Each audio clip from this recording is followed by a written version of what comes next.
Let's learn how you can add address on your Google account. I will show you this tutorial on iPhone, but you can follow up with any other device you want.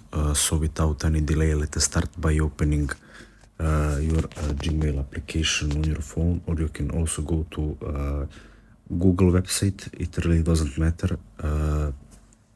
Now, how to change it from Gmail.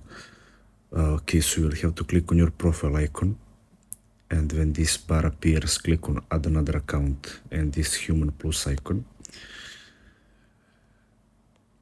Now add account. Here will appear setup email options. Here you can choose like from Google to iCloud to Yahoo, and you can also add other email addresses if you have some other provider. For example, I will choose Google just to show you. So now you will have to sign in with your Google account. Here you will write email or phone. When you click next, you will just have to type in your password and your account will be added. So thanks for watching and see you in the next video.